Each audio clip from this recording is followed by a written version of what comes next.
Thanks to be here for this talk about the change data capture use case, designing an evergreen cache. I'm Nicolas Fränkel. I'm a developer. I've been doing Java development for 20 years. A couple of years ago, I learned Kotlin, and right now I'm trying to teach myself Rust. I'm also a developer advocate, and I work for a company called Hazelcast. We have a product simply named Hazelcast, and it has two main capabilities. The first one, it's in-memory data grid, and you can think about an in-memory data grid as a way to store your structure across several nodes, so you can do replication and sharding. And the other is an in-memory stream processing engine. I will be using them in the demo, but you can replace them with any technologies that you are used to with the same capabilities. This is our agenda for today. So the first question I want to answer is, why do we cache? Because sometimes I hear that cache is bad, or you should never cache, or you cache because you design your system badly. This kind of questions, I first want to let's say, answer them. Then we will see some alternatives to keep the cache in sync with the source of truth. Then I will tell you about one way which seems right now to be the way, and it's called change data capture, and I will try to explain it a bit. Then we will see Debezium, which is an implementation of change data capture, and then we will see how Hazelcast and Debezium can work together, where in places where Debezium itself alone is not such a good fit. And finally, I will do a demo. As I mentioned, the first question I want to answer is, why do we cache? And the answer is because of two main reasons. Sometimes you want to cache because you prefer fast data that might be stale instead of slow data that is correct. And the other reason is that sometimes you prefer data that is, again, stale versus no data at all. And in both of the cases, you can imagine microservices. So imagine you have an e-commerce application that is designed around microservices, and microservices mean distributed, and distributed mean network latency.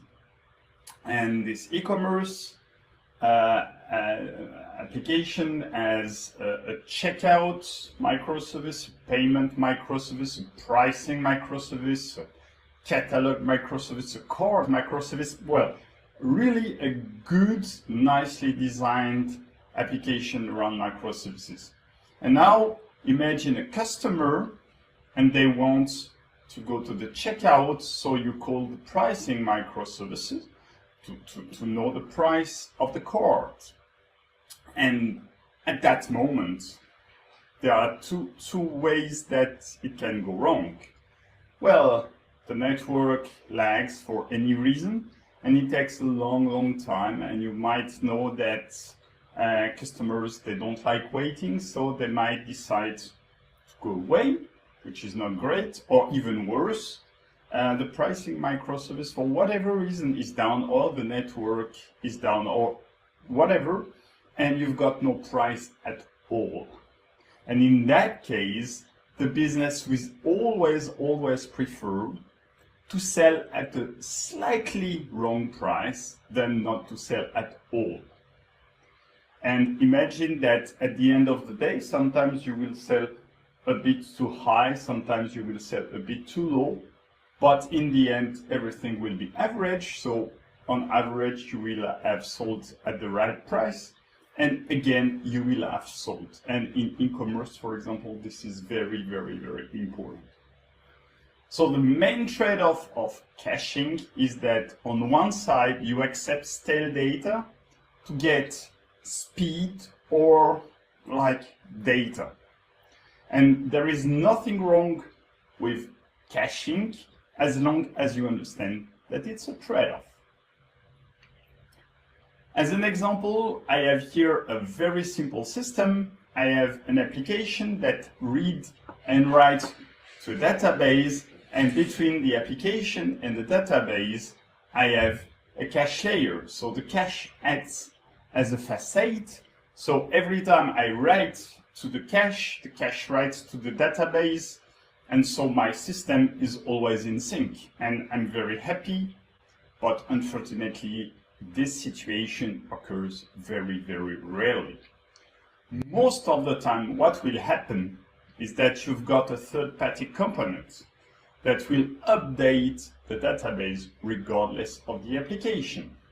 And in general, those are reference tables. So you might have a registry of customers or a registry of countries or anything, and you want to have them up to date. And the problem is that if the cache has already been loaded with those references, you can like update the records in the database, and the cache won't reflect those changes. So the main problem is how do we keep the cache in sync with the database? And you might have come upon this quote that there are two hard things in computer science: naming things, cache invalidation, and of course off-by-one errors. And one of the ways to keep the cache in sync is cache invalidation. And I need to, let's say, define some semantics. You might also have heard about cache eviction. So you have, on one side you have cache eviction, and on the other side you've got cache invalidation. Those are two different things. In the end, you will remove items from the cache, but for two different reasons. Cache eviction first. So imagine you have been tasked to do something and you say, oh, caching is a good idea. In general, if you are a young engineer, and I've been in this case, you will say, oh, I will use a hash map, or depending on your language, it might be called a dictionary, an associative array, or whatever. And that's a very, very bad move, because whatever data structure you call it, I will call it a hash map because I'm a Java developer mainly, and in Java it's called a hash map. It's unbounded, so you can put like entries in it and entries in it and entries in it, and actually the memory consumption will grow because the entries, they are never removed. So the first thing you need to do is set a limit on your cache. You have a cache size. You can use any caching provider, be it Hazelcast or anything else. They will always provide you with those capabilities, because using a hash map is easy, and now designing a limit and designing all capabilities around the cache is much harder. So please, be nice to yourself. Just use an existing cache provider that provides you with those capabilities. Anyway, now you've set a limit, and imagine you have put entries into the cache. And at one point you will reach the limit, but still you will need to put one more item into the cache. And the question is, which item do we remove? And this is cache eviction. And cache eviction has actually multiple strategies. You can have like list frequently used, list recently used, you can have dedicated priorities, you can have plug and play strategy, whatever. This is cache eviction. You remove entries from the cache because you want to put one more entry to the cache, and the cache is already full. But there is cache invalidation. And cache invalidation is bound to the idea of time to live. So when you put an entry into the cache, you need to think about how long will this entry be valid? Until it's removed by a background thread, so that the next time you ask for this entry, the cache will be empty and you will need to go to the source of truth. And that's how you keep the cache in sync. You will put entries, you will say, hey, they will live there for 5 seconds, for 10 minutes, for 2 hours, I don't know, it depends a lot on the context. And after that time has elapsed, the entry is removed, and then your customer, your user of the cache will go through the cache, notice there is nothing there, and will go to the source of truth. And as I mentioned, it's one of the hardest problems. What's the correct time to live? What's the correct length of the cache invalidation?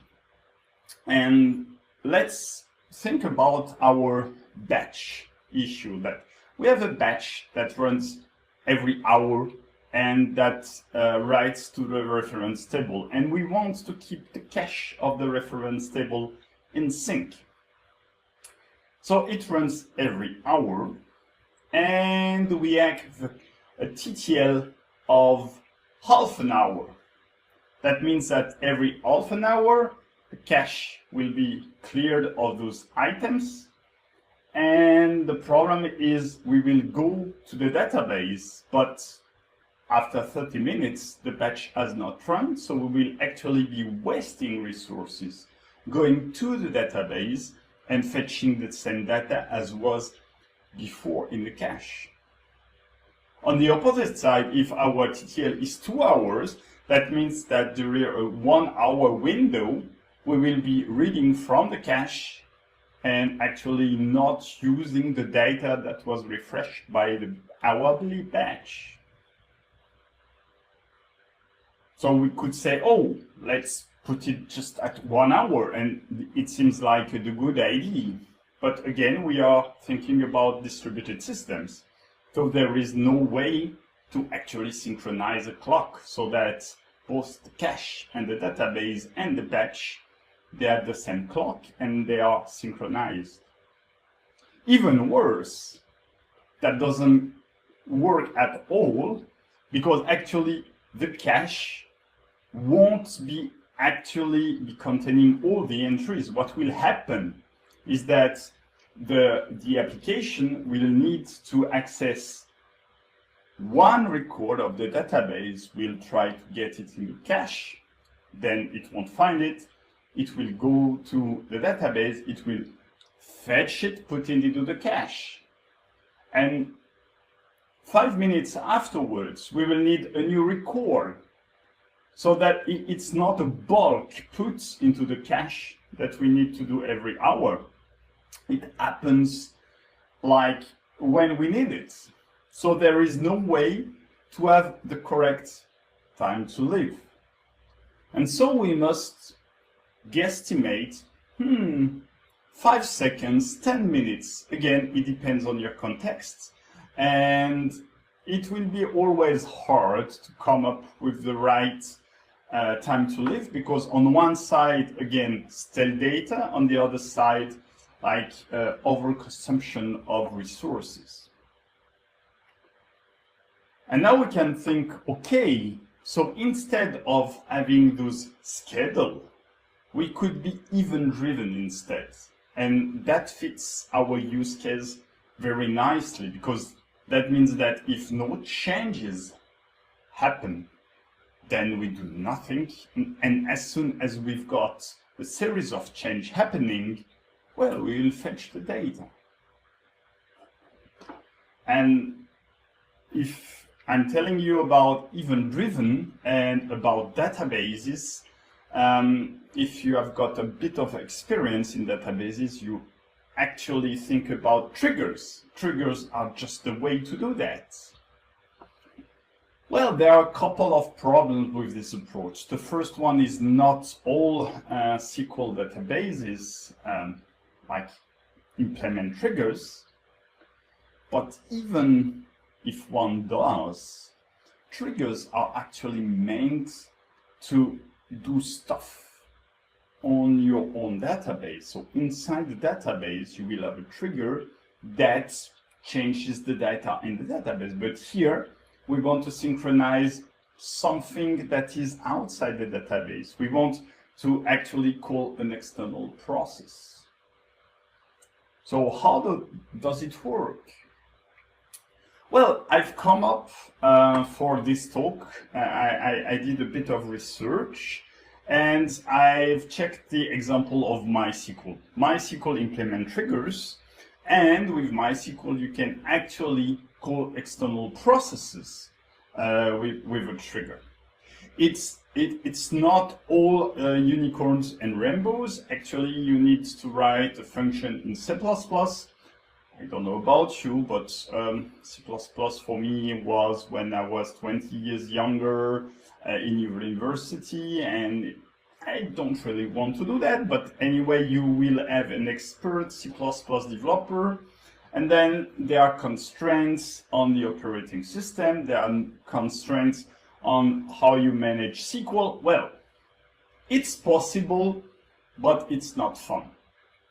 And actually, there is already an existing lib that does it for you. So there is a person who created a generic library to do that. So you only need to come up with the query that you want, not the query, but sorry, the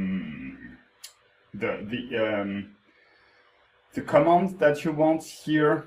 It's a concat something, but you don't care about what it does. And then you have this sysexec library. You just need to call your command, and it will call an external process. I didn't check if it's still maintained. I didn't check if it's buggy, but at least it's something that you can start using and check how it works. Now, if I put on my architect hats, well, I have some problems with that approach. The first one is implementation dependent, meaning, hey, it's good because MySQL does it, but if you have Oracle, if you have Postgres, or worse, if you have like different databases in your information system, it will be very hard to come up with a solution for every one of them. Then it's fragile. I mean, you have so many moving pieces that it's gonna be a mess. And it's not, if it breaks, it will break anyway. At that time, who will debug it? Will it be the developer? Will it be the ops team? Will it be the database team? It will be hard, and organizational issues such as this, we better design them before the problem happens. And I mean, the chain is so wide that it will be an organizational issue deciding who is the proper, who is the proper team responsible for that. And if you have done trigger in the past, you know that if we trigger the trigger too often, it will be very, very resource consuming.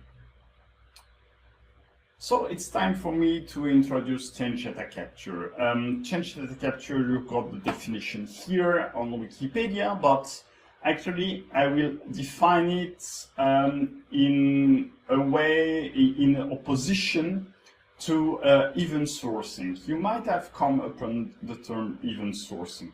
And the idea behind event sourcing is actually that you store the events in your data store, and when you need to get the state, you will replay the events one by bit. So if we start with, let's say, a bank account starts at a balance of zero, and then you have events, you have credits first, I hope so, and then you've got debits. And then if you want to know the balance of your bank account, you can replay the events. And of course, the biggest benefit is that you can check the balance of your bank accounts at any point in time, because you've got all the steps that led to this balance. This is good, but of course, with legacy system, it's not possible because you need to redesign the way you store your data in a completely different way. Also, because the number of events can be very, very huge, you need to take snapshots at regular intervals so that you don't need to replay all the events from the beginning of time, but perhaps the 5th or 10th or 100th latest events. And change data capture is exactly the opposite. With event sourcing, you create state out of events, you compute state out of events. With change data capture, you create events out of states. That's how I like to define it. And actually, you might have done already change data capture in the past. If you had a database and you had a job, a scheduled job, and in this database, you run this job, and based on a specific column with timestamp or version numbers or status indicators that you afterwards updated, this is already very similar to change data capture. Triggers, I mentioned them. Triggers are also a way to do change data capture. But the current way, I wouldn't say the easiest way, but let's say right now the way that provides the most benefits is actually using log scanners. What are log scanners? I'm glad you asked. So you might have come upon this article by Martin Kleppmann, turning the database inside out.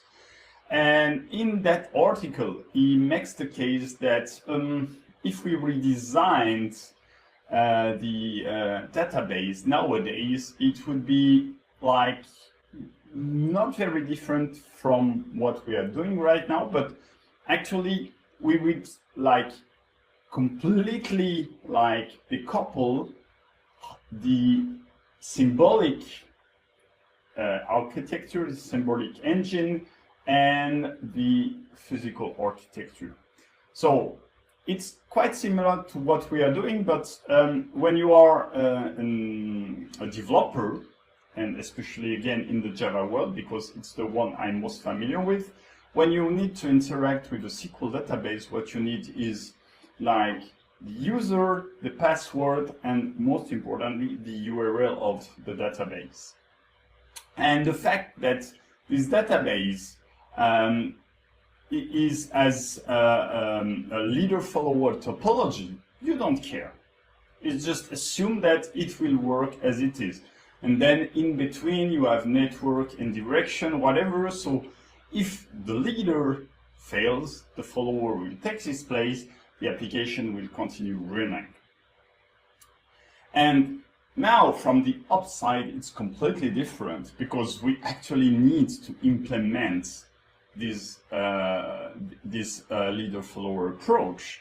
And more importantly, what we really require if the leader fails, the follower will be in the exact same state that the leader was when it failed.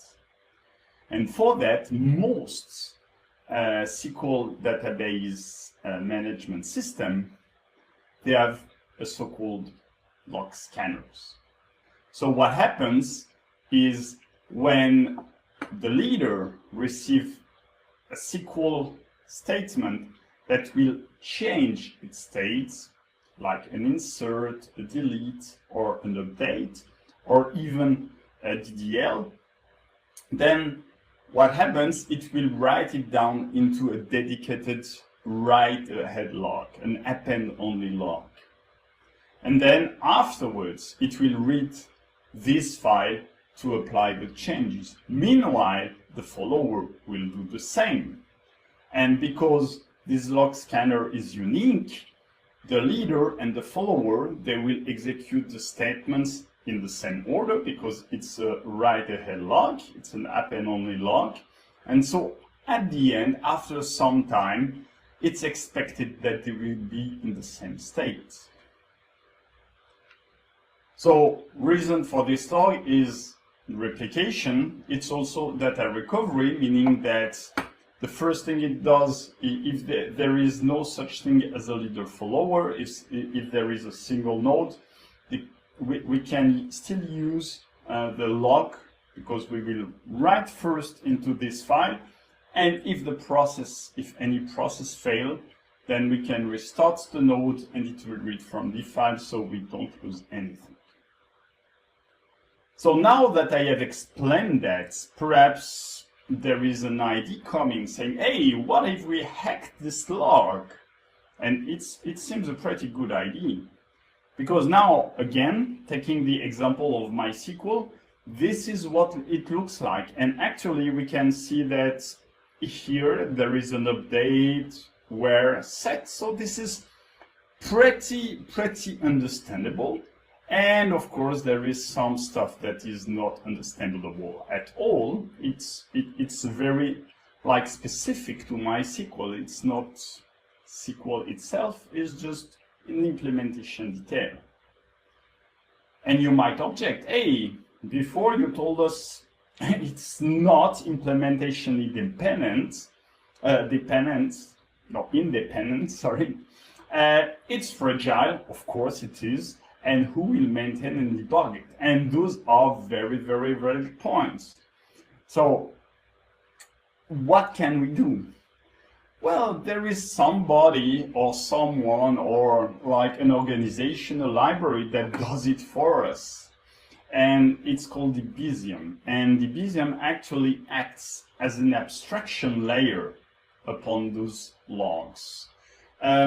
So you've got a nice and clean API on top of that.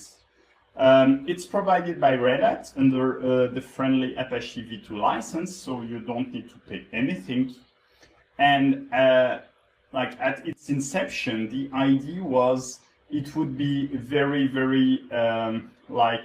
embedded into the Kafka ecosystem. So whatever would happen to any database that it supports, MySQL, Postgres, whatever, then the Debezium would capture the change and would write down some stuff into Kafka topics.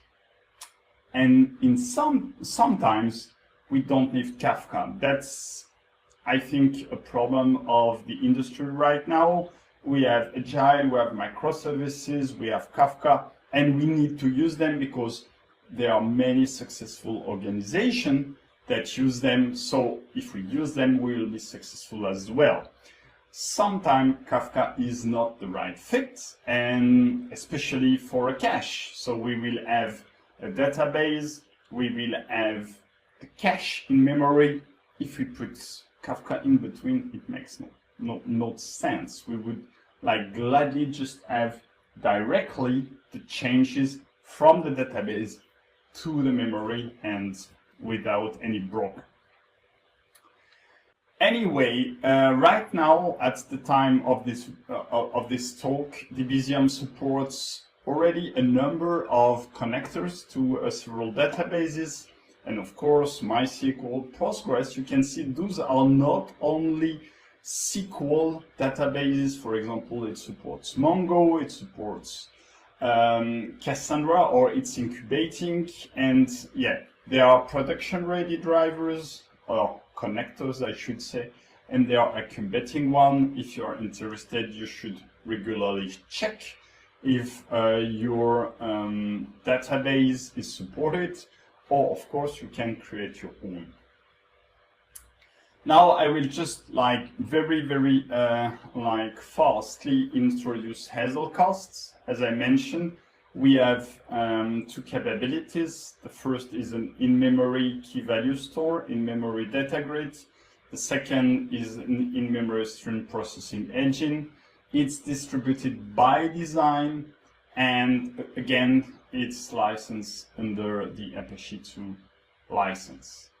So the idea is you've got a couple of connectors on the left. You can read from a variety of sources. If something is not there, you can create your own. There is an API to create your own. And then on the right, you can dump the data to anything that we support. Again, if there is not something that fits your fancy, you can write your own. And in between, you can do some transformation, combination, enrichment, whatever. And yeah, this is a data pipeline as you know it.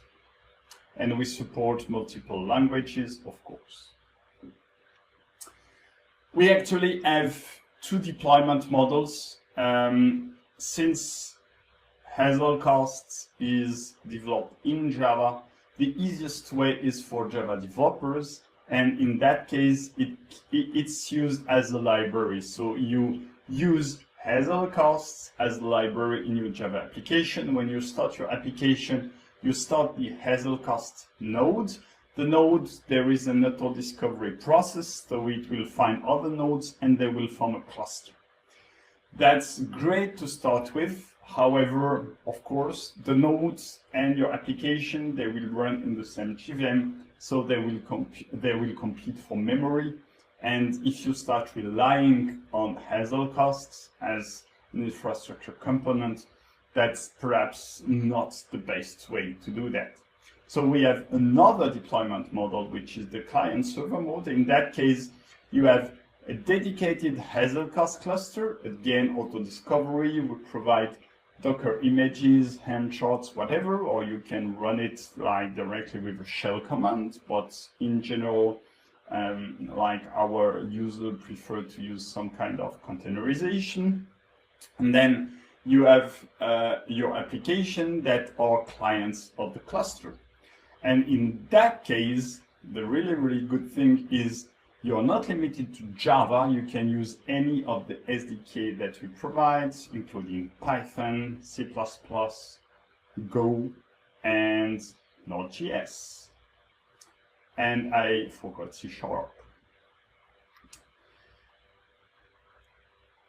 The way to do a stream processing engine, actually all stream processing engines are more or less those two concepts. Here I'm using the Hazelcast semantics, but if you are using another stream processing engine, it will be the same concept, just different words. The first is we declare a pipeline, and the pipeline is where we will be reading from, what steps we will apply, transformation, enrichment, whatever, and where we will be writing to. And in Hazelcast, we declare it through Java code. Then when that is done, we package that code and then we send it to the stream processing engine through the client. When the stream processing engine receives the code, then it gets the pipeline and it starts like executing it, and then it becomes a job. And because it knows about the topology of the cluster, it can send it to the different nodes and it can orchestrate the flow. Now let's get back to our use case, because now we've got all the pieces that we need. So we still have our application that writes to the cache, we still have our database, and we still have these components that behind our back writes to the database. And then back to the problem at hand, how do we keep the cache in sync with the database? What we will be doing, we will be having a Jet job, and actually the Jet cluster, the cluster will be a single node that will, every time there is a change to the database, it will capture the change and it will write down to the cache through the cache API. Well, I've talked a lot, and now I believe that it's time for some coding.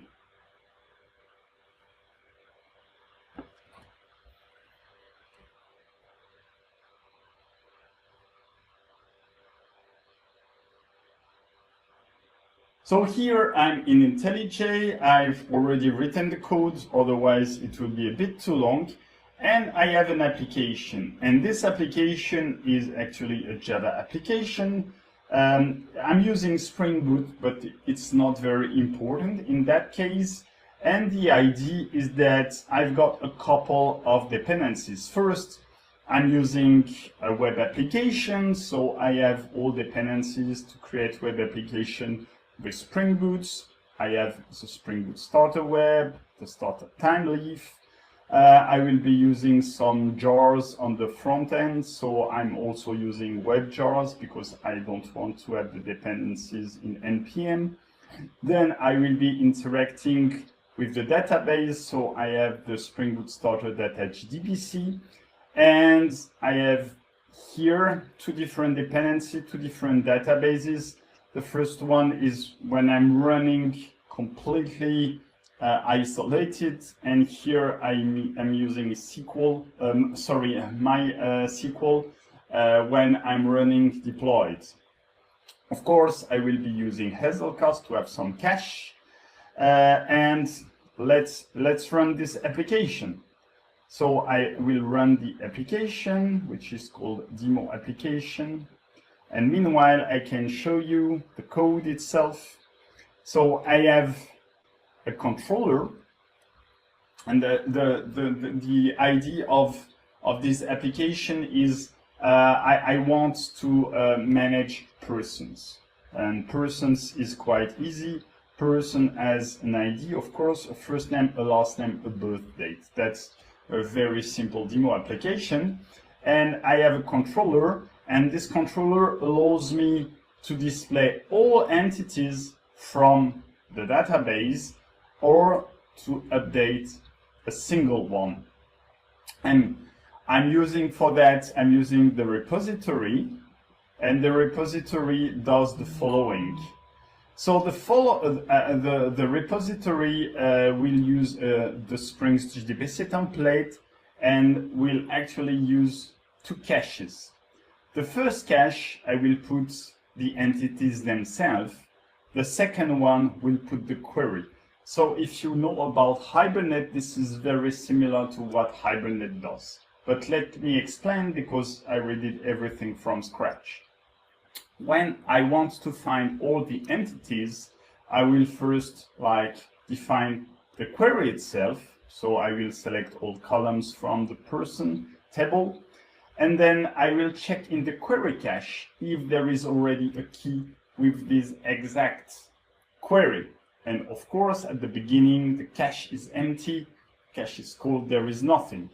So if it doesn't find anything, what I will do, I will execute the query. So I will get all the data from the database, and for every entity that I find, I will put that in the entity cache. And afterwards, I will put the query itself with the keys. So the key will be the query, and the value will be the ID of each person in turn. Otherwise, if the if the query has already been found into the cache, so after the second run normally, then I will get each of the keys, and I will get the keys from the entity cache, and I will return the collection. Now, when I want to save a person, I will just put every one of them into the entity cache directly. This is how it works. So here I'm running locally. I'm using H2, which is not very interesting because I have an in-memory cache in front of an in-memory database, but it's just to show you how it works locally.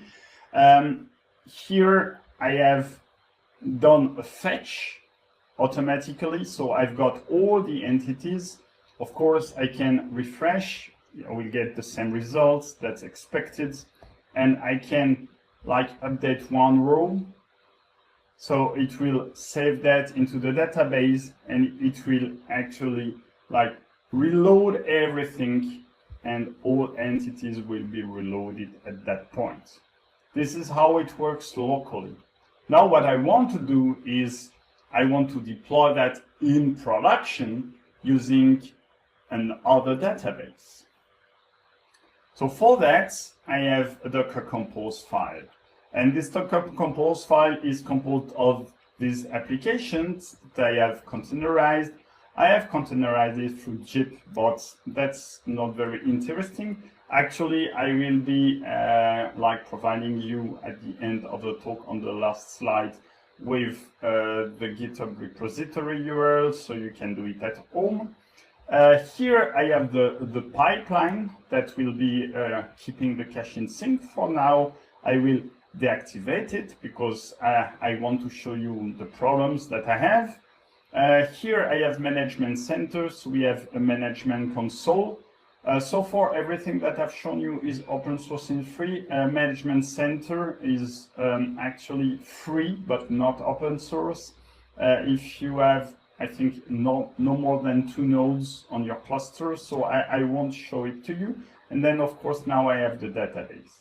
And now what I want to do is I want to do the Docker Compose app. So I want to start the application in this production mode. Let's wait a bit. And now I want to stop the pipeline because I want to show you the problem first. So I will just Docker Compose stop pipeline. Okay, now let's see how it looks.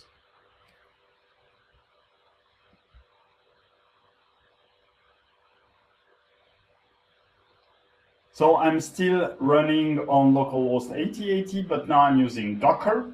And I have Roberta do, Corinne do, and John Rowe. And so let's say that here I want to get back to Johnny. I will update it, and amazingly it works. Now I don't have any batch job that does something under the cover. I have created a dedicated application for that. So I will be using this update application. It's a Spring Shell application, and actually it's not very hard. I will just be updating the database directly. So I have a couple of commands. The first command is list. It gets me the state of the database as it is now. So you can see Johnny, my latest change, Corinne, and John. Now what I will be doing, I will be updating the first row with Robert. And now if I get back to the application and I refresh, of course I still have Johnny because this application is reading from the cache. There is no way it can work. And so we have this problem of the cache not being in sync with the database that I've talked about a long time. So the idea is now we can start the pipeline. And with the pipeline starting, Docker starts, Docker Compose, start pipeline. And meanwhile, I will show you the code of the pipeline itself.